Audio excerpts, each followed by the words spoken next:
রাশ biscuit, তার সাথে রয়েছে পন্সের একটা পাউডার, করলে একটা ফ্রি পাওয়া যায়, তো সেই উদ্দেশ্যে দুটো।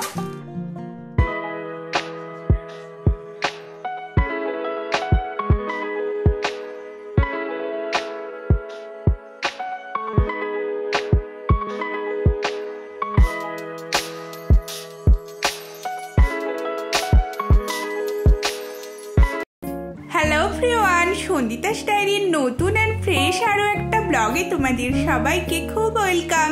কেমন আছো সবাই? আই হোপ সবাই খুব ভালো আছো, সুস্থ আছো।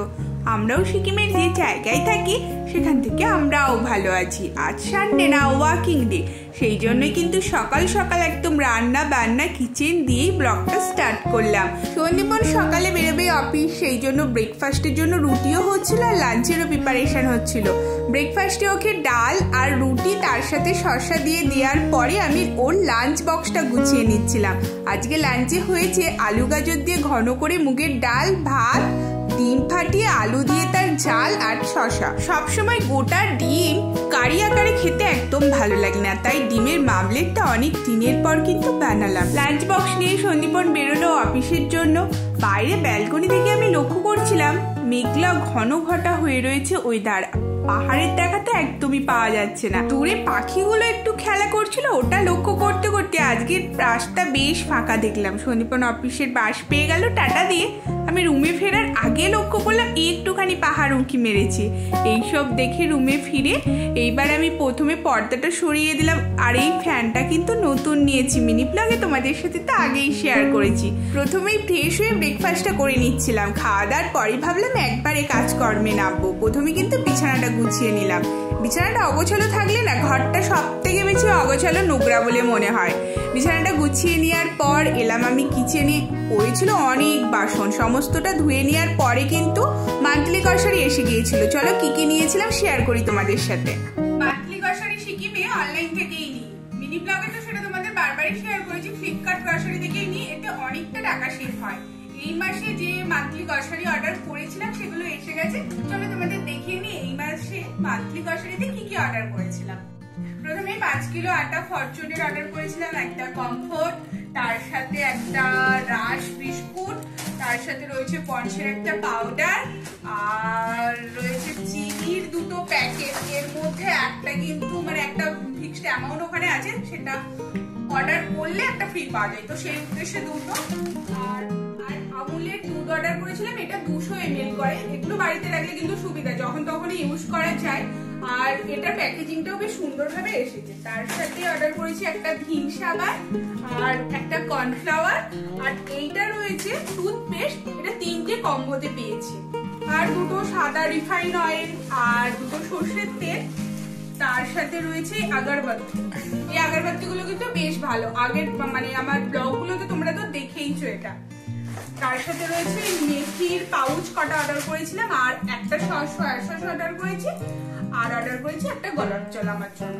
তো এই টোটাল এই অর্ডার করতে আমার কিন্তু পে করতে হয়েছে আমাকে না, তার আগে বলি যেটা অর্ডারে কত টোটাল প্রাইস হয়েছে। প্রাইস হয়েছিল 2700 সামথিং, কিন্তু আমাকে পে করতে হয়েছে 2000 টাকা। আর এগুলো এসেছে সম্পূর্ণ ফ্রি ডেলিভারিতে। তো চাইলে তোমরাও কিন্তু ফ্লিপকার্ট গ্রসারি থেকে শপিং করতেই পারো, অনেকটা সেভ হয়। আর সিকিমের ক্ষেত্রে আরো বেশি সুবিধা হয়েছে আমার ক্ষেত্রে, এমআরপি অনুযায়ী পে করতে হতো, সেক্ষেত্রে অনেকটাই সুবিধা হয়েছে।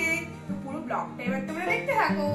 তোমাদের সাথে এবার একবারে দেখা হচ্ছে আমার সন্ধ্যে 5:30 নাগাদ। রেডি হয়ে আমি একটুখানি বেরোচ্ছিলাম। এর মাঝের সময়টা আমি কিভাবে কাটিয়েছি মিনি ব্লগে শেয়ার করেছি, এই ভিডিওর শেষে সেটা দিয়ে দেবো। রেডি হয়ে বেরোচ্ছি হাঁটার জন্য। তার সাথে আজকে জামা কাপড় ধুতে দিয়েছিল লন্ড্রিতে, সেগুলো নেবো। আর কিছু জামা কাপড় ধুতেও আবার দিতে হবে। আমি এখান থেকে একাই হেঁটে চলে যাবো মণিপাল পর্যন্ত। সন্দীপের অফিসের পাশে করে মণিপালে নামবে। তো চল, ঘড়িতে টাইমও হয়ে গেছে, আমাকে এখনো প্রায় 10 মিনিট হেঁটে যেতে হবে। চলো ব্লগটা দেখতে থাকো।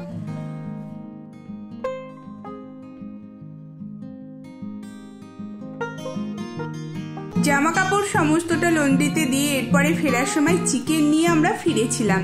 একটা বড় আকারের লেগ পিস সাথে এনেছি। আমি বারবার জিজ্ঞাসা করছি কি বানাবে, কিছুই বলছে না।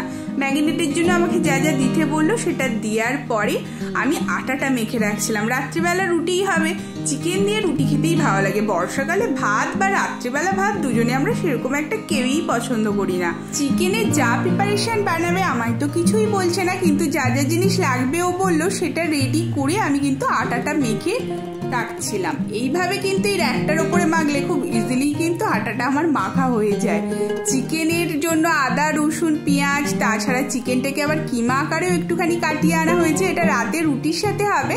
আর এটা আমার মনে হচ্ছে কাবাব বানাবে, তো আদা রসুনের পেস্টটাও লাগিয়ে প্রায় রেখে দিল আধ ঘন্টার মতো। আর লেগ পিসটা অনেকটাই বড় এনেছে, আমি বলছিলাম এত বড় এনেছো গ্যাসের মধ্যে হবে? ও বললো হ্যাঁ হবে।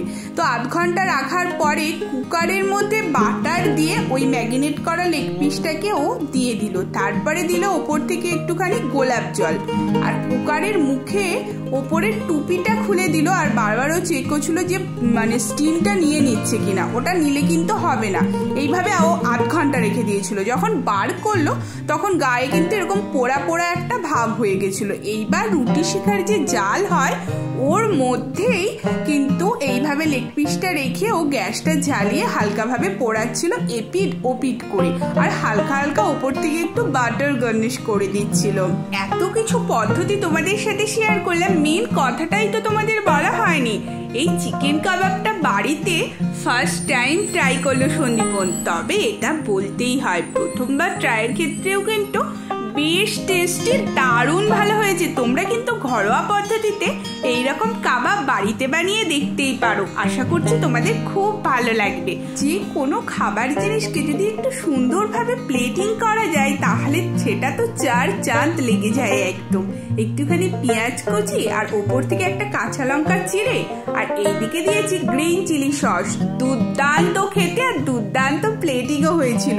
নিজে করে নিজেই বলছি, কাবাবটা খেতে বেশ ভালো হয়েছিল। দুজনে মিলে টানা টানি করে যাই ভাবে হোক কাবাব খাওয়ার পরে এবার রাতের ডিনারের জন্য চিকেন ভর্তা হচ্ছিল। ওই যে দেখালাম চিকেনটা কিমা আকারে কাটিয়ে আনা হয়েছিল, ওটা ম্যারিনেট করেই রাখা ছিল সন্ধ্যাবেলা। চিকেন ভর্তা করতে কিন্তু একদম অল্প সময় লাগে আর পরিশ্রমও খুব কম, তাই বেশিরভাগ যেদিন চিকেন খেতে ইচ্ছা হয় অথচ করতে ভালো লাগছে না, চিকেন ভর্তাটা কিন্তু বেস্ট অপশন। রাতে ডিনারের জন্য রুটি আর চিকেন ভর্তা একদম আমাদের রেডি, আর থালাতেও অলরেডি আমাদের সাজানো হয়ে গেছে, এবার শুধু খাওয়ার অপেক্ষা।